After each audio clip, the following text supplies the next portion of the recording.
Bernard Douiré, nous revoici, pour le plaisir de nos auditeurs, je l'espère. Nous l'espérons, oui. Nous avons abordé la semaine dernière la première émission consacrée à la chevalerie. Nous avons dit que nous allions poursuivre ce panorama, cette étude.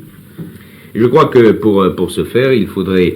Nous avons essayé d'examiner, vous nous avez excellemment parlé des origines de la chevalerie, de sa constitution, du pourquoi de sa constitution, au cours de l'émission de la semaine dernière.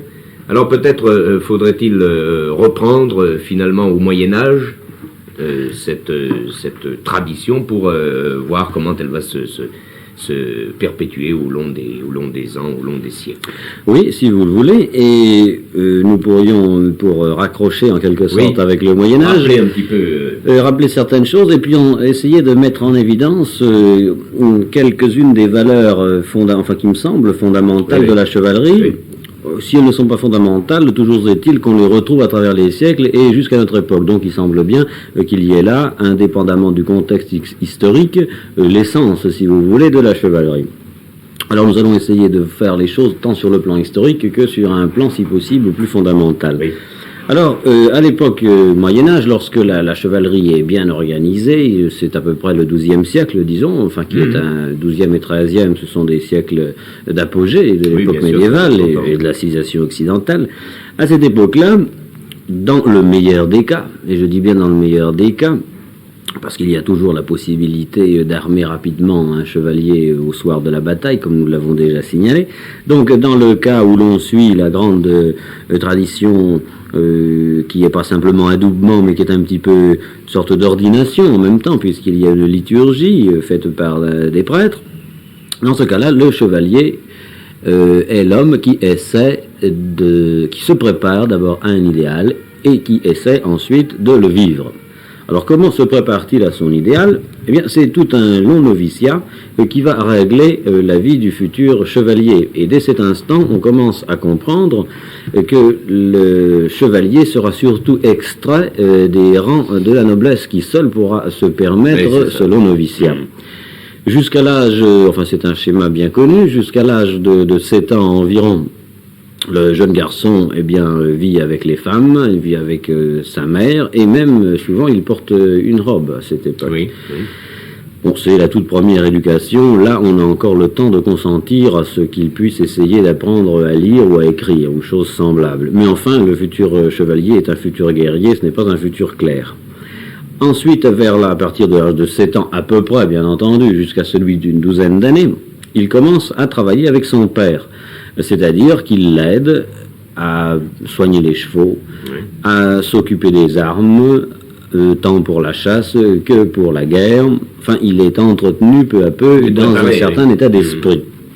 Et après, vers l'âge de 12 ans environ, jusqu'à un âge qui est assez variable, 18 ans, 20 ans à peu près, assez rapidement, d'ailleurs au Moyen-Âge, on a considéré l'âge de 20 ans comme étant celui qui marque l'âge, c'est ça, la maturité, marquant l'âge réellement adulte. Donc toute cette période qui est l'adolescence dans son ensemble, il est généralement placé chez un protecteur. Autrement dit, ce n'est plus son père qui s'occupe directement de lui. D'où l'intérêt à rechercher un protecteur qui soit homme riche et homme puissant. En place. Et oui, qui soit en place, qui ait pignon sur rue et pas simplement lance au poing. Alors, que va-t-il faire chez ce protecteur? Eh bien, il sera son valet. On l'appellera valet s'il est de petit extras, on l'appellera damoiseau s'il est déjà de plus noble extras. Et il pourra y jouer différents rôles, ou successivement, ou simultanément, ou alternativement. Il pourra être valet de chambre, c'est lui qui à ce titre ira le matin éveiller son protecteur, qui lui présentera ses habits, qui lui présentera l'eau pour ses ablutions, car le Moyen-Âge fut plus propre que l'âge classique, soit dit en passant. Il pourra être en même temps valet d'écurie, c'est-à-dire s'occuper du pansage des chevaux. Il pourra être valet de table, c'est-à-dire s'occuper de servir son maître à table, apporter l'eau, le vin, couper les viandes, présenter le pain. Il sera également écuyer, tant pour la chasse que pour les armes et la guerre, c'est-à-dire qu'il s'occupera de préparer les armures de son maître, d'entretenir ses armes, la rouille est toujours dangereuse, et surtout à ces époques où on ignorait le mirror. Pas de publicité. Je m'excuse. Et bref, il l'aidera également à revêtir son armure. N'oublions pas que c'est quelque chose d'assez pesant. Et ne croyons pas que le cheval du chevalier à cette époque-là soit un de ces purs sangs ou demi-sangs sur lesquels on se plaît à faire des escapades à l'heure actuelle. Non, c'était un gros percheron. Un gros et solide percheron. Il fallait bien ça pour supporter tout. Bon, je vais vous couper un petit peu, Douai, parce que vous nous dites là, je pense que ça peut traverser quand même l'esprit de pas mal de gens, vous nous dites là qu'au fond, la plupart, enfin aussi, sinon l'ensemble des jeunes nobles vont être des chevaliers. Oui. Bon, qu'à partir de 7 ans, finalement, tout ça va les conduire à savoir monter à cheval, à savoir se battre, etc., etc. C'est-à-dire à devenir un chevalier, finalement. Oui. Alors, il semble y avoir là comme une petite, non pas une contradiction, mais enfin une petite énigme, car finalement ce Moyen-Âge, quand on l'observe d'assez près, est une époque absolument extraordinaire, même sur le plan de la pensée. Ça c'est sûr, oui. Il y a là des courants comme peut-être nous n'en avons jamais plus connus jusqu'à nos jours. Oui. Enfin, j'entends des grands courants presque collectifs, oui. au moins subjectivement.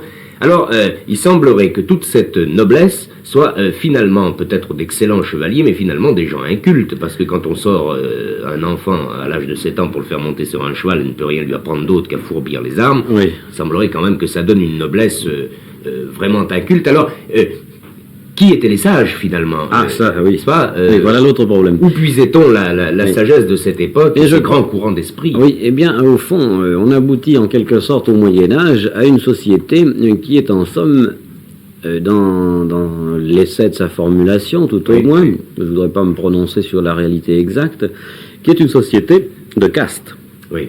Société de caste et, comme presque toujours dans les castes, réglée par la naissance, avec de moins en moins, au fur et à mesure que le système se sclérose, de moins en moins de possibilités de ventilation. Mais attention, le futur chevalier, d'abord, est en général l'aîné. Selon la vieille tradition qui veut que l'aîné soit le gardien du nom, le gardien des armes au sens héraldique du terme, gardien de l'honneur et de la perpétuation de la famille, et puis les cadets, eux, vont être plus volontiers gens d'église. Oui. Et les gens d'église, à l'époque, sont les clercs, au double sens que ce mot comporte à l'heure actuelle. Et tous les grands esprits du temps sont pratiquement des clercs, c'est-à-dire des hommes d'église, soit directement, soit en somme indirectement par l'appartenance à un tiers-ordre. Ces tiers-ordres étaient si nombreux dans ces époques-là. Nous retrouvons dans cette notion de société par caste, nous retrouvons finalement une espèce d'évidence, c'est que la noblesse occupait à la fois la place d'homme de guerre, c'est-à-dire de défenseur, finalement de possesseur du pouvoir. Possesseur du pouvoir et puis par ailleurs, possesseur de l'esprit aussi, finalement. D'une forme de l'esprit. Oui. Ça correspondrait un petit peu, si vous voulez, à ce qui chez les hindous a été les kshatriyas. Kshatriyas, c'est-à-dire les chevaliers qui avaient leur voie d'initiation, leur voie d'accomplissement particulier correspondant à leur type de vie, comme les compagnons dont nous avons eu l'occasion de parler. Ont leur voie d'accomplissement et d'épanouissement par l'intermédiaire de leur métier. Voyez. Alors, voilà donc en gros comment le système paraît avoir été fondé. Comment s'assure maintenant le passage à l'adoubement? Eh bien, après ces préparations qui ont occupé toute sa jeunesse... Rappelons que l'adoubement est simplement l'armement. C'est l'armement, oui, c'est ça. Armement est le mot, disons, latin, et adoubement le mot germanique.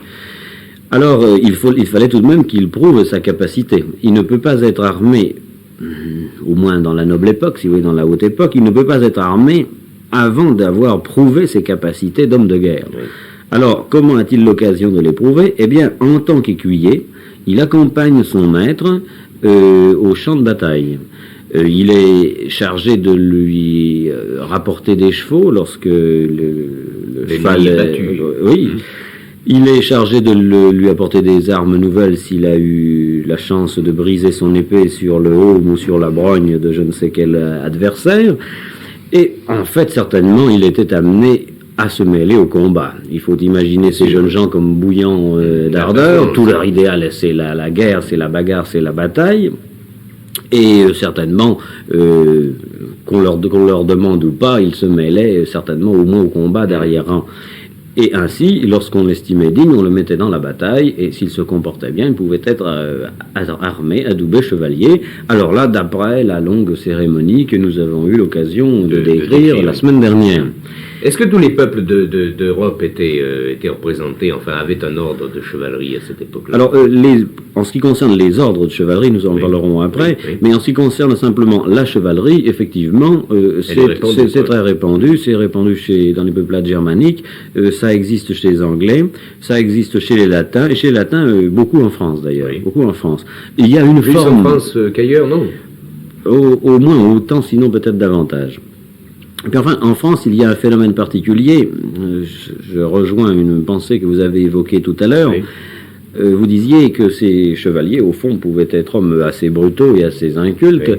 Ils se mêlent à l'idée... Enfin, pour une part, il y a une autre tendance qui existe dans le monde chevaleresque, au moins dans les pays de Languedoc. Il y a mélange, si vous voulez, avec l'idéal de l'amour courtois. Ah oui. Le chevalier est en même temps le défenseur de la dame. Ça, c'est provençal. Ça, c'est provençal. Évidemment, il y a là derrière un tout autre arrière-plan. Oui, parce que un arrière-plan qui n'est pas l'arrière-plan germanique, qui n'est pas dans ce qu'il a de brutal et de guerrier, et qui n'est pas non plus, je crois, purement l'arrière-plan chrétien, mais qui est surtout méditerranéen. Méditerranéen, oui, méditerranéen, mais peut-être aussi quelque peu cathare, ou tout au moins, si j'ose me permettre ce barbarisme, quelque peu catharisé. La dame, ce n'est pas forcément simplement ce personnage de chair et d'os, aussi tendre et suave que soit la chair, mais oui, ça peut être en même temps fort symbolique. Alors ça, cette tendance-là existe plutôt dans le monde provençal, mais pratiquement pas dans le monde bourguignon ou dans le monde de ce qu'on appelait la France, c'est-à-dire tout autour de la région parisienne. Les poètes enfin, ce qu'on appelait les cours d'amour sont les représentants finalement de cette mentalité chevaleresque. Et le poète n'est pas forcément un chevalier, d'ailleurs. Non, mais est-ce qu'il y a un parallèle entre, au fond, l'idéal chevaleresque avec le symbole de la femme? Il y a plutôt une imprégnation. Il y a plutôt, enfin oui, il y a un parallèle, il y a même une coïncidence, si vous voulez, en ce sens que, et ça j'allais le dire justement, le chevalier, enfin cela fait partie de son code, doit défendre la veuve et l'orphelin. Et cela suppose en même temps un certain idéal de courtoisie et de protection et de respect de la femme, qui est en réaction, alors là très nette, contre le courant sensuel et brutal qui est celui de la haute féodalité. Oui, incontestablement. Mais le poète n'est pas forcément en même temps un chevalier. D'ailleurs, a priori, le jongleur, le troubadour, plus tard le comédien, il est pratiquement impossible qu'ils deviennent des chevaliers. Bien sûr. Oui. Parce que ce ne sont pas des hommes de guerre. Il y a tout de même cette notion de combat. Et le clerc, a priori, ce n'est pas en tant que clerc qu'il peut être chevalier. Peut-être les deux. Il peut être d'abord chevalier puis ensuite poète, si vous voulez, mais c'est pas parce qu'il est poète qu'il peut être chevalier. Ça... Non, enfin, parce que la question que je voulais vous poser, c'était finalement celle-là. Il y avait une juxtaposition entre la notion de cour d'amour, au fond, créée de toutes pièces par l'imagination des poètes de l'époque, enfin des troubadours de l'époque. Et par un idéal platonicien aussi. Ou par un idéal platonicien, là nous remontons loin. Mais est-ce que finalement, le chevalier étant le servant, le chevalier servant de la dame, est-ce que finalement il était interprété au niveau du clerc par ses poètes, si vous voulez? Ah oui, ça certainement. Mais là aussi, il y a une ambiguïté peut-être dans la notion de chevalerie. Ambiguïté que nous avons déjà remarquée la semaine dernière lorsque nous envisagions le problème chrétien, si vous voulez, de la chevalerie. Et les musulmans à ce sujet, qui ont eux aussi des ordres de chevalerie, distinguent la grande guerre sainte et la petite guerre sainte. La petite guerre sainte, c'est celle du chevalier batailleur et bagarreur qui va se battre contre l'hérétique. Mais la grande guerre sainte est celui que le chevalier mène contre l'ennemi intérieur, c'est-à-dire contre Satan, contre les forces du mal, contre les forces noires, si vous voulez. Oui, là, alors c'est une notion sublimée. C'est d'initiation, quoi. Là. Oui, c'est ça, exactement. Et ça, il n'est pas interdit de penser que cela ait pu exister dans une certaine fleur, disons, de la chevalerie médiévale. Je pense même que cela a existé authentiquement, voyez. Alors évidemment, cela donne déjà une toute autre dimension au monde de la chevalerie. Ce n'est plus simplement le guerrier, l'homme viril, mais c'est en même temps quelqu'un qui a tel idéal intérieur et qui comprend la distinction et la différence entre les deux. Il accomplit sa tâche d'homme social, il remplit son rang, mais en même temps, il porte avec lui un autre combat, si je puis dire. Ça, c'est évidemment une certaine culture, enfin... Alors à ce moment-là, peut-être pas forcément une culture, mais au moins une culture intérieure, quoi. C'est ça, une foi, une foi, un enthousiasme, une générosité.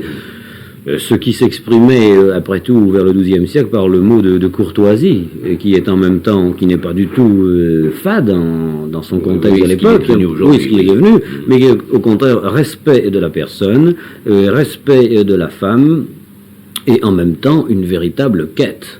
Enfin, je me souviens l'an dernier, nous parlions de la quête du Graal. Oui. La quête du Graal est une quête chevaleresque, mais il est évident qu'à ce moment-là, les combats ne sont plus les mêmes, l'ennemi n'est plus le même.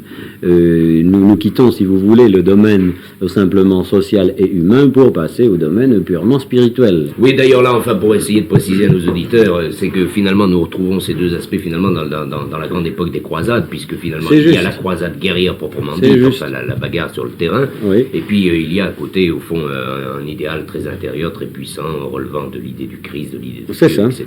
C'est exactement ça, et je crois que c'est tout à fait opportun d'en parler précisément à propos de la chevalerie, c'est incontestablement. D'ailleurs, il y a voici quelques précisions, je pense, quelques petits textes. Au point de vue chevalier, disons, bataille, eh bien, il y a cette parole fameuse de François Ier, lorsqu'il se fait armer par Pierre du Terrail, seigneur de Bayard. Il lui dit ceci: Bayard, mon ami, je veux aujourd'hui être fait chevalier par vos mains, parce que celui qui a combattu à pied et à cheval, entre tous autres, est tenu et réputé le plus digne chevalier. Oui. Donc ça, c'est la notion la plus simple, la plus primitive, c'est la notion purement guerrière.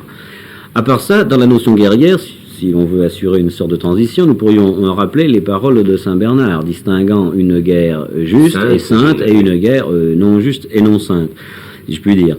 Et puis enfin, on peut dire, et puis enfin, vers le fin XIIIe, début XIVe siècle, le chevalier, lorsqu'il était ordonné, mais alors ordonné, je veux dire, avec la présence d'un prêtre, on lui donnait, en quelque sorte, on lui imposait une série de commandements qui sont les suivants, d'après un de ces rituels d'institution chevaleresque: une messe quotidienne, entendue à jeun, le sacrifice éventuel de sa vie à sa foi, la protection de la veuve et de l'orphelin, l'abstention de toute guerre injuste, le refus d'aider les causes injustes, mais au contraire la protection des innocents opprimés, une humilité constante, la protection des biens de ses sujets, et enfin la loyauté envers son souverain. Oui, là, ça nous donne des hommes complets. Oui, il y a beaucoup de choses, à vrai dire, à bien y regarder. Il y a des choses qui sont d'ordre purement de la charité, et là, c'est une transposition, puisque nous disions la semaine dernière que le jeune Germain, ce jeune Siegfried des forêts lointaines, dès qu'il devenait homme, dès qu'il devenait guerrier, protégeait le foyer, protégeait la cité. Nous retrouvons ça, protection des biens du sujet et loyauté envers le souverain. S'y ajoutent d'autres choses qui sont des préceptes religieux, l'obligation d'une messe, par exemple, l'abstention de toute guerre injuste, etc. Puis enfin, des préceptes qui sont de générosité, de sacrifice de soi. Et enfin, par exemple, quand on parle d'une humilité constante, quand on parle du refus d'aider des causes injustes, eh bien, je crois là, le souci de faire du chevalier le protecteur d'un certain ordre établi. Oui. Autrement dit, l'instrument d'une justice sociale. Ça correspond bien, en effet, à la vocation chevaleresque. Voyez, et toutes ces choses que nous venons de signaler, nous pourrons les retrouver au cours des âges, et pas tellement à l'époque 16e, 17e, 18e, qui est une époque où la chevalerie finalement a très peu d'importance collectivement, même s'il y a des individualités, mais peut-être davantage dans ce que j'ai pu apercevoir d'efforts de résurrection de chevalerie contemporaine, actuelle. Enfin, ça, nous en reparlerons sans doute la semaine prochaine. Oui, parce que finalement, nous retrouvons là, au fond, une notion de spiritualisme, quoi. Il paraît quand même assez étonnant, et c'est pourquoi finalement ce Moyen-Âge est assez extraordinaire. Enfin, le Moyen-Âge et les années qui suivirent, parce que quand même pas borner le Moyen-Âge à 5 ans, quoi. Et il y a tout de même là cette notion, cette notion du guerrier du bon droit, finalement, qui supprime, enfin dans l'idéal, parce que les hommes sont les hommes, oui, bien sûr, qui supprime finalement ce qu'on peut appeler des guerres injustes, encore que ce soit des termes un petit peu... Oui, évidemment, il est toujours difficile de savoir laquelle est la juste et laquelle est la moins juste, ça je sais bien, oui. Enfin, cet idéal avait tout de même un certain caractère péremptoire, ou au moins d'obligation, et non seulement moral, mais vis-à-vis de tous, puisqu'il y a également des rituels de dégradation du chevalier. Oui. Le signe le plus violent, le plus dramatique, si on peut dire, consistait à briser les éperons. On enlevait au chevalier ses armes et on commençait par lui retirer ses éperons qui, devant lui et en public, étaient martelés de façon à être rendus inutilisables, et ensuite on broyait également son épée. Cette dégradation se produisait c'est assez rare, certainement très rare. Et à la suite à la suite soit d'actes de déloyauté la plupart du temps, soit vis-à-vis de l'Église, soit vis-à-vis du Seigneur, que le Seigneur soit un prince ou qu'il soit le roi. Oui. Enfin, le fait que ce système de dégradation ait existé montre que les obligations que le chevalier avait contractées devaient être normalement suivies et étaient surveillées. Alors, il y a un autre phénomène dont il nous reste à dire quelques mots maintenant, et qui pose encore un autre problème, c'est le fait qu'on ait pu assister à la constitution d'ordre de chevalerie. D'ordre de chevalerie, parce que ça, c'est encore autre chose. Initiatique, oui. Pas toujours, pas forcément. Ces ordres de chevalerie, énumérons-en quelques-uns pour fixer un peu nos esprits. Certains sont internationaux, d'autres nationaux. Ordres internationaux, eh bien c'est surtout à partir de la fin du XIe, début du XIIe siècle. À la fin du XIe siècle, c'est la création de l'ordre des Hospitaliers de Saint-Jean de Jérusalem, qu'on appellera ensuite Chevalier de Rhodes, puis ensuite Chevalier de Malte, et il s'appelle toujours Chevalier de Malte, Malte ayant été leur dernière possession, le dernier siège officiel de leur ordre.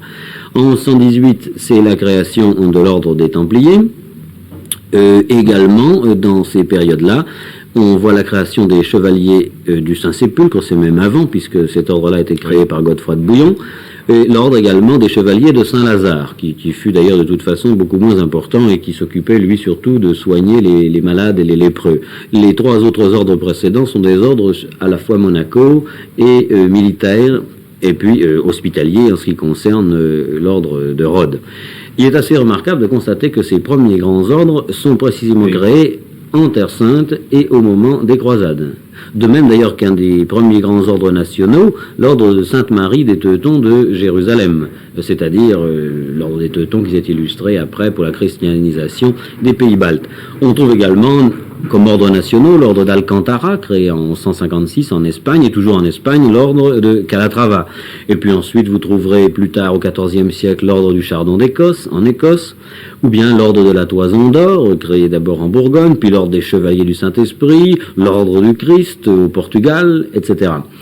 Certains de ces ordres, comme l'ordre du Christ et l'ordre du Chardon d'Écosse, paraissent avoir été créés en grande partie pour recueillir une part des Templiers à la suite de leur condamnation. Donc voilà plusieurs ordres qui datent de cette époque et dont certains perdurent d'ailleurs jusqu'à notre époque, et je pense qu'ainsi nous aurons l'occasion de les resituer, puisque la semaine prochaine nous parlerons de la situation de la chevalerie dans le monde moderne, si vous le voulez bien. Dans le monde moderne, oui, nous partirons au fond à partir de ça, parce qu'il est quand même assez curieux au fond qu'il y ait autant d'ordres, disons-le, à travers les âges, et que des ordres quand même continuent de subvivre aujourd'hui. D'ailleurs ça, je pense que ça intéressera peut-être encore plus nos auditeurs de voir qu'au fond cette chevalerie persiste dans ce monde moderne. Elle a toujours sa vie. Ce qui semble être presque une contradiction, presque un paradoxe. Bernard Douairet, bonsoir. Nous disons bonsoir à nos auditeurs. Nous leur donnons rendez-vous la semaine prochaine. Bernard Douairet, 3e émission consacrée à la chevalerie, puisque nous avons abordé au cours des 2 premières émissions, dans 2 semaines, ce problème de la chevalerie qui fait partie d'une tradition assez lointaine, comme vous nous l'avez montré. Nous avons parlé la semaine dernière du Moyen-Âge, et puis nous avons terminé cette émission, la dernière, sur la création d'ordres divers à travers le monde, d'ordres, vous nous l'avez dit, nationaux et internationaux, et nous allons repartir de ce point précis pour voir qu'aujourd'hui, paradoxalement, comme nous l'avons dit, la chevalerie continue, et que même, non seulement elle continue, mais que je crois, et vous allez nous le dire, qu'il y a des ordres nouveaux. Oui, c'est juste. Oui.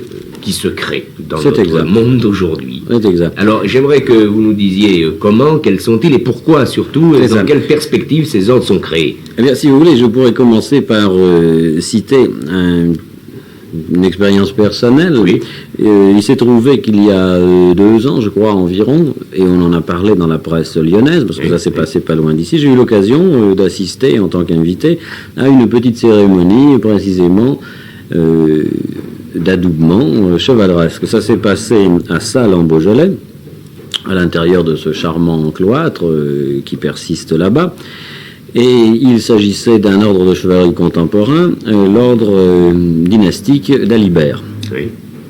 Et on a armé ici un chevalier dans le cérémonial ordinaire, c'est-à-dire qu'il y avait un prêtre, Monseigneur Joby, si je me souviens bien, qui a béni les épées, et le grand maître de cet ordre a frappé du plat de l'épée un jeune homme en lui disant « Moi, Alibert, je te fais chevalier », etc. Et puis lui ensuite remis les insignes de son ordre. Et alors étaient présents autour, sur les parvis, si je puis dire, alentour, différents représentants qui m'ont beaucoup surpris. Je voyais là de grands manteaux blancs, je voyais là de grands manteaux bleus, je voyais là des croix de formes diverses ornant les 10 manteaux. Et je me suis un petit peu renseigné. Il y avait là les représentants d'un autre ordre contemporain, l'ordre des Chevaliers de France. Il y avait là un prince Comnène également, et puis des représentants de divers autres ordres de chevalerie. La presse était d'ailleurs présente, et c'était certainement comme il se doit, bien entendu, et c'était sans doute une occasion de montrer que la chevalerie existe toujours, continue toujours, dans ses formes propres, à notre époque. Bon, on peut se demander, avec une mentalité d'homme de 1965, on peut se demander à quoi correspond la création d'ordres et pourquoi ces ordres finalement, où vont-ils, que veulent-ils défendre et que veulent-ils maintenir, sinon défendre, quels sont finalement leurs objectifs moraux et puis peut-être au fond aussi très concrets. J'aimerais peut-être, Douéret, que nous fassions peut-être une différence, parce qu'il est possible que dans certains esprits, nous avons reçu certaines lettres, et il est possible que dans certains esprits, au fond, tout ce qui concerne la tradition d'une manière générale, mais peut-être plus encore des ordres comme ceux-ci, d'ailleurs mal connus, enfin... oui, c'est assez mal connu de cela, je crois. Prennent, disons, un aspect, dans ces esprits-là, un aspect politique, et puis peut-être un aspect assez redoutable, car on a tendance à confondre quelquefois, peut-être, des ordres comme ceux-ci avec des organisations existantes déjà et qui se manifestent quelquefois d'une manière, enfin disons... intempestive. Disons raciste, et qui là, évidemment, semble être aussi une sorte de chevalerie. Je pense au Ku Klux Klan, par exemple, qui est aussi une forme de chevalerie. Alors, il faut distinguer, peut-être, mais pas sûr. Il faut distinguer tout de même certaines choses. De quoi d'abord qu'il y a une première chose qui paraît... Je pense qu'il faut éclairer un petit peu la lanterne. Il y a plusieurs choses à voir. Nous allons essayer d'évider cet écheveau. Il y a d'abord l'idée que pour faire un chevalier, il faut être soi-même chevalier, donc avoir reçu une filiation. C'est un petit peu, si vous voulez, comme la filiation apostolique pour les évêques.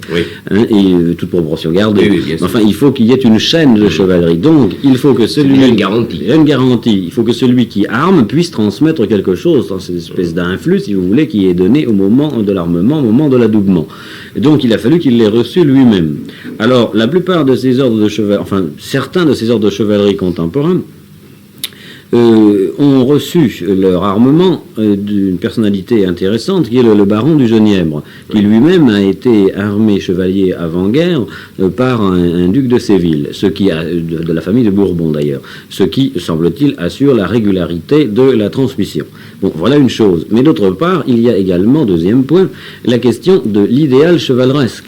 Nous avons vu qu'au Moyen-Âge, cet idéal, qu'on le prenne sous l'angle petite guerre sainte, combat physique, ou grande guerre sainte, combat moral, sinon spirituel, il y a de toute façon un idéal qui est fait de sacrifice de soi, de générosité et de défense de certaines valeurs. Oui, et qui est mise au service, disons-le, de l'homme, de l'humanité. Au service de l'homme, au service de l'humanité, ou bien au service de certaines structures, qu'il s'agisse de défendre le souverain ou qu'il s'agisse de défendre l'Église.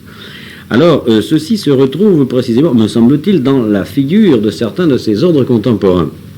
Il y a d'abord des descendants des ordres anciens. Oui. Les chevaliers de Malte existent toujours, nous le savons, mais eux, au lieu de se réunir pour une quelconque cérémonie dans une petite chapelle de campagne, se réunissent par exemple à la Sainte-Chapelle à Paris.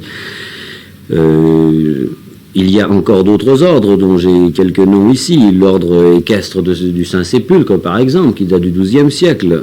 Bon, son lieutenant pour la France, c'est le prince Xavier de Bourbon-Parme, de même que le grand bailli de France de l'ordre de Malte et le prince Guy de Polignac.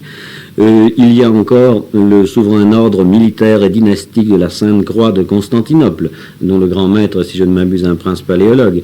Il existe toujours l'ordre militaire et hospitalier de Sainte-Marie de Bethléem, dont le grand maître est un prince espagnol, etc. Il y a même des ordres anciens que l'on a vu ressusciter d'une manière plus ou moins, je ne voudrais vexer personne, mais plus ou moins douteuse, si vous voulez. Marginale. Oui, spécieuse. Par exemple, on a vu une résurrection au début de ce siècle de l'ordre de Saint-Lazare, qui avait été créé au XIIe siècle et qui a été éteint régulièrement par les rois et par une bulle pontificale. Il a été renouvelé par un certain Jean-Joseph Moser en 1910, puis en 1920 par un Charles Ostenberger, et qui existe toujours. On trouve même dans sa constitution certains grands noms de France. Est-ce que la filiation est régulière avec le véritable et ancien ordre Saint-Lazare? Je n'en sais rien. On a vu également divers ordres se référer à une filiation templière. Oui. Il n'y a pas longtemps, j'ai entendu parler d'une cérémonie qui s'était faite dans une église de Lyon où il s'agissait d'un ordre s'appelant Ordre du Temple. Vous voyez. Tout simplement. Tout simplement, oui, en toute simplicité. Oui. Enfin bref, il y a certainement dans la résurrection d'ordre ancien, pour le moins, quelques abus. Quant à la persistance régulière, celle-ci, à travers les siècles de certains ordres, comme Malte, Sainte-Croix de Constantinople, etc., là, la filiation est absolument authentique. Disons simplement que les buts ont changé. C'est certainement beaucoup plus honorifique qu'autre chose. Et en même temps, peut-être pour certains, à vertu charitable, si vous voulez, ce qui était la vertu hospitalière des temps médiévaux, devenant maintenant le soutien de certains organismes internationaux ou nationaux, à l'écart, semble-t-il, de toute chose politique. Et enfin, parce qu'on peut se demander le pourquoi enfin, quelle est l'utilité finalement de ces ordres. Il y a un annuaire. Il y a un annuaire de la chevalerie mondiale où l'on voit des quantités de gens avoir des quantités de titres, depuis chevalier honoris causa, prince inca, enfin des choses absolument extraordinaires. Enfin, j'avoue que je souris un petit peu parce que est-ce qu'il y a là pure vanité, puérilité, n'est-ce pas? Ou est-ce que véritablement ces gens semblent servir et continuer de servir une sorte d'idéal moral haut placé, enfin? Oui, je ne sais pas dans quel... Il y a quelquefois, enfin, certains textes vous tombent sous les yeux et effectivement, on voit des titres insensés dont des gens dont on ne sait rien d'ailleurs se parent publiquement. Il est toujours très beau de participer à une cérémonie en grande cape avec de nobles insignes. Et puis en même temps, il y a le plaisir de se constituer soi-même son blason, qu'on doit faire estampiller par le héros d'armes, enfin des choses comme ça. Ça peut être effectivement séduisant pour certaines personnes, mais je ne sais pas effectivement si cela va très loin et si nous ne nous éloignons pas là d'un véritable idéal chevaleresque, car où que ce soit que l'on situe le combat, le chevalier est un homme de combat. Alors, dès l'instant où ça devient simplement une parade, c'est un petit peu ennuyeux. Mais enfin, il y a en même temps des ordres nouveaux qui me semblent présenter un certain intérêt et qui sont de nuances très diverses. Je parlais tout à l'heure du baron du Genièvre, qui est directement ou indirectement le parrain de bien des ordres nouveaux, parfois peut-être même à son corps défendant, de bien des ordres nouveaux de chevalerie actuelle. Lui, il est, en ce qui le concerne, le régent de l'Archicompagnie de Saint-Michel. Oui. Cette Archicompagnie de Saint-Michel a été fondée vers 1953 et son but est essentiellement un but de charité. Oui. D'aide charitable, Oui. tout simplement, et il faut être chrétien, et même certainement catholique plus précisément, pour y entrer, pour y appartenir. Il y a eu d'autres ordres qui ont été fondés, dont le catholicisme était encore beaucoup plus nettement marqué, avec éventuellement des prolongements vers certaines tendances politiques de droite. Bref, je ne pense pas qu'il y ait lieu tellement d'insister là-dessus, mais enfin, cela a pu exister. De toute façon, un ordre de chevaliers, par quoi est-il constitué? Par l'association de différents hommes qui sont régulièrement armés chevaliers et qui veulent défendre tel type d'idéal. Un point, c'est tout. Oui, Un point, c'est tout. Nous citons comme autres ordres encore existants dans ces toutes dernières années l'ordre dynastique et chevaleresque d'Alibert, dont je parlais tout à l'heure, qui date de 1956, l'ordre des chevaliers de France, qui date de 1954, et il y en a encore d'autres. Quels sont les buts, si vous voulez, de ces différents ordres? Oui, c'est la question qu'on se pose. Voilà, là, évidemment, il s'agit de savoir quel intérêt ils peuvent présenter, comment ils peuvent vivre et se développer dans notre monde. Eh bien, c'est au fond, dans le meilleur des cas, l'essai de rénover, en somme, l'idéal chevaleresque, d'apporter, je crois, j'ai cru voir, une réponse à un monde moderne qui, nous avons eu l'occasion de le constater souvent, se cherche des lignes de conduite, se cherche un idéal de vie. Alors, pour un tel ordre, par exemple, il s'agira de défendre d'abord les valeurs familiales, partant du principe que le chevalier, et ça c'est une notion effectivement assez régulière, que le chevalier est le défenseur du foyer et de la cellule de base, c'est-à-dire la famille, d'où le fait de l'existence d'ordres portant ce caractère. En même temps, c'est la défense et la promotion, disons, de la femme.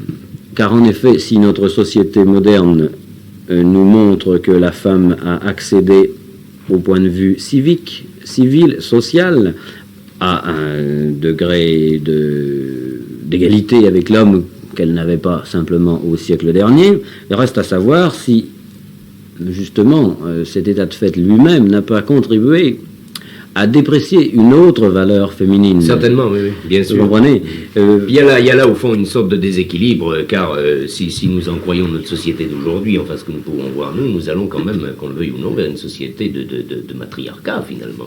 Ah, ça oui.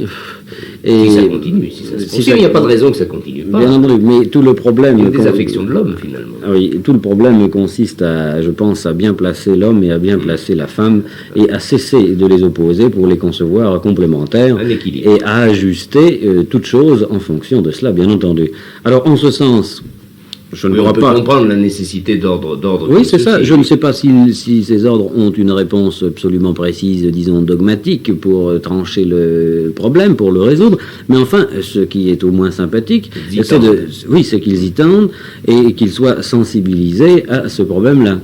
Et en même temps, puisqu'on continue à parler famille, le problème également de l'enfance et de la jeunesse. Oui. Car ils reprennent l'idée chevaleresque qui fait que le chevalier est longuement préparé depuis son enfance, d'abord par son père, et certains ordres même essaient de faire revivre la tradition du nourri, c'est-à-dire du jeune écuyer que l'on place non plus chez son père, mais chez un ami, chez un protecteur qui sera chargé de l'amener, en somme, à l'âge d'homme. Reste à savoir si c'est vraiment bien possible dans le monde actuel. Oui, c'est la question quand même qui vient à l'esprit, parce que ça semble s'opposer un petit peu. Dans quelle mesure ça n'est pas simplement le plaquage... une nostalgie, finalement. Oui, l'expression d'une nostalgie, et de même qu'il faut craindre le plaquage d'une mentalité 20e sur une mentalité 13e, l'inverse est une faute égale. Ça, c'est incontestable. Et puis enfin, chez certains de ces ordres, par exemple chez les Chevaliers de France, on y voit l'expression...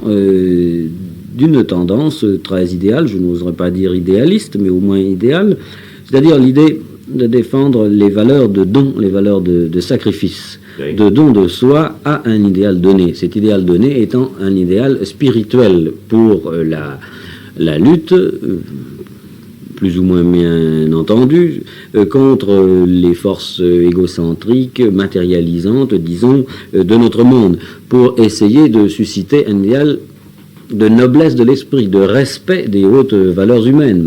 Alors évidemment, l'inconvénient, Et vous le sentez. On a ses besoins, d'ailleurs. Oui, bien sûr. Mais l'inconvénient, vous le sentez, c'est que on dit hautes valeurs humaines, on dit noblesse de l'esprit. Bon, personnellement, je suis loin d'être contre. Ça reste un petit peu flou, si vous voulez. Ça reste un petit peu vague. Des mots, enfin, disons que de toute façon... Enfin, qui recouvrent quand même enfin, certaines réalités pour quand même bon nombre de gens. C'est ça. Et puis, qui peuvent être intéressants dans la mesure, justement, où on ne les définit pas trop dogmatiquement, où on les laisse dans un contexte de pensée libre, de tolérance. Oui. Après tout, ces ordres de chevalerie ne peuvent pas prétendre conquérir le monde, mais ils peuvent peut-être agir par une force, disons, de rayonnement, tout simplement. Et on rejoint là une idée que nous avons remarquée dans nos précédentes émissions, c'est que la chevalerie ne consiste pas simplement à avoir un beau manteau éventuellement ou un bel insigne, car Dieu sait s'il y en a de ces insignes et de ces blasons, et ne consiste pas non plus simplement à avoir reçu un armement, parce qu'après tout, c'est comme une initiation. L'armement constitue un germe possible et tout reste un support, tout reste à savoir ce qu'il deviendra dans la suite des années. Donc la chevalerie, c'est plutôt un style de vie, un idéal de vie donné. Voyez, et c'est ça qui me paraît le plus positif dans tout ce que l'on peut déterminer. Ces ordres, est-ce qu'on sait, enfin quelque chose près, est-ce qu'on sait si ces ordres touchent beaucoup de gens? Enfin, y a-t-il beaucoup d'adeptes J'ai l'impression qu'ils se recrutent surtout, ils se recrutent par cooptation. Oui. Ils ne peuvent guère, on voit mal qu'ils puissent faire une propagande intense. Il existe des revues de chevalerie. Certaines sont des bulletins intérieurs, d'autres prétendent ou essaient une certaine diffusion. Il y a eu des ouvrages qui sont intéressants encore, mais qui sont déjà un petit peu anciens. Un des premiers ouvrages à avoir avec un certain lyrisme d'ailleurs, parfois même un peu aux dépens de l'exactitude historique, avoir promu à nouveau le goût pour les choses chevaleresques. C'est un ouvrage de 1894 qui s'appelle La chevalerie et qui a pour auteur Léon Gautier. C'est certainement une des premières pierres, si vous voulez, sur cette marche qui va jusqu'à un certain épanouissement moderne de la chevalerie. Un autre nom qui serait intéressant à citer dans cette perspective-là, c'est celui de Victor Morgan. Victor Morgan, qui est le pseudonyme du lieutenant de vaisseau Nicolas Benoît, et il est mort, lui, pendant la Grande Guerre, et son livre a été publié en 1928, s'appelle La voix du chevalier. Et c'est assez intéressant parce que ce titre même montre que, pour lui, le chevalier est vraiment celui qui fait d'abord la grande guerre sainte, c'est-à-dire la guerre sainte contre l'ennemi intérieur. D'ailleurs, le sous-titre de son ouvrage, c'est tout simplement « Éducation personnelle expérimentale ». Et ça aussi, c'est un des ouvrages de référence à peu près constant dans tous ces mouvements de chevalerie. Il y a peut-être une idée me traverse l'esprit, c'est qu'au fond, ces ordres enfin, qui se créent ou qui continuent de se perpétuer, est-ce qu'au fond, dans leur esprit, qui est sans doute très noble, enfin, ça ne pose pas de question, mais est-ce que finalement, ces hommes-là, ces gens-là, avec cette espèce d'idéal qui n'est plus tout à fait ajusté à notre monde moderne, est-ce que ces gens-là ne sont pas enfin en voie de se couper du monde moderne et finalement de s'opposer tout à fait au monde moderne sans pour autant lui apporter quelque chose? Eh bien là, il me semble qu'on peut distinguer, dans ce que je peux connaître, deux catégories à l'intérieur de ces ordres sans vouloir les nommer. D'une part, une catégorie qui semble un peu anachronique, qui est le fait soit de certains ordres anciens, soit même de certains ordres contemporains, qui se figent un peu trop dans une image du passé, et puis une autre catégorie qui a des espoirs, disons, prospectifs, et qui cherche justement à l'intérieur et à l'occasion de leurs réunions, qu'ils appellent des chapitres, qui cherchent justement à étudier le monde moderne de façon à être capable, premièrement, d'en prendre conscience et deuxièmement, par conséquent, d'y insérer leur propre effort. Alors, en ce sens, c'est une vision d'agir, finalement. C'est une vision d'action, c'est une perspective d'action et qui se justifie en elle-même. Voyez, évidemment, on rencontre dans ces ordres un certain langage, certaines façons qui peuvent paraître anachroniques ou simplement susciter un intérêt folklorique ou ému ou amusé, suivant les tempéraments et suivant les moments. Mais d'une part, pour eux, c'est tout de même le signe qu'ils continuent une certaine tradition. Après tout, les maçons, les martinistes dont nous avons parlé, eux aussi se réfèrent à quelque chose qui, aux yeux du profane, est de l'ordre du passé, mais qui, à leurs yeux, est de l'ordre tout simple, d'un ordre presque intemporel, un peu entre guillemets tout de même, enfin c'est cela. Alors, il y a un petit peu ce danger, malgré tout, ça c'est incontestable. Si on se si on se fige dans des images du passé, ça n'avance à rien et on voit mal l'utilité ni la force d'attraction que cela peut exercer sur le monde actuel. Mais il y a d'autres de ces ordres qui essaient manifestement de décanter, si vous voulez, de recevoir du passé, au fond, ce qui est l'essence de la chevalerie, c'est-à-dire un certain code de l'honneur. Et ce code de l'honneur, après tout, eh bien, peut sont même souhaitable, c'est ce que j'allais dire. Tant dans notre monde que dans celui du Moyen-Âge. Voyez ? Bien sûr. Alors, c'est là la partie qui me semble le germe le plus vivant. Après tout, pour citer encore un autre exemple, le scoutisme, dans ses origines, a été, en quelque sorte, une façon de chevalerie, essentiellement réservée à la jeunesse, mais enfin, qui promouvait précisément certaines vertus comme le courage, la générosité, l'honneur, et puis effectivement, appartiennent. La dépense de soi aussi pour les autres. Enfin. Oui, c'est ça. Bon, il est peut-être... enfin, si on voulait tirer une conclusion, puisque au fond, nous avons consacré 3 émissions à la chevalerie, pour tirer une conclusion, ça me paraît quand même assez...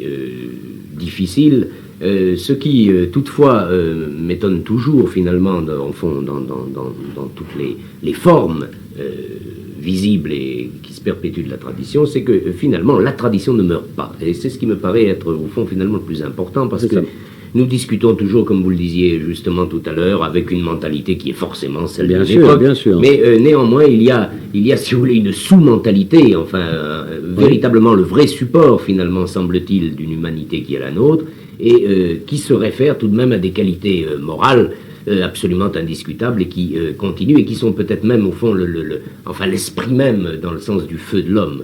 Oui, exactement. Et tout le problème, au fond, consiste premièrement à savoir quels sont les rameaux de ces traditions qui peuvent être encore vivants et donc être des supports authentiques d'action et d'épanouissement en notre monde. Et deuxièmement, une fois éliminées éventuellement les formes désuètes, de retrouver à travers quelques branches que ce soit, l'étincelle, le feu même de la tradition, de manière à souffler sur ses braises et à le faire revivre dans notre monde moderne, à condition de lui donner la forme, précisément, mais au sens authentique du terme, la forme, nécessaire, qui est nécessitée par notre temps, qui est voulu par le temps. Du temps, en quelque sorte. Tout le problème est là. Bon, Bernard Douiré, merci. Rendez-vous, bien entendu, la semaine prochaine, où nous aborderons un autre aspect de cette recherche de la tradition qui est la nôtre depuis plusieurs mois déjà. Bonsoir, à la semaine prochaine.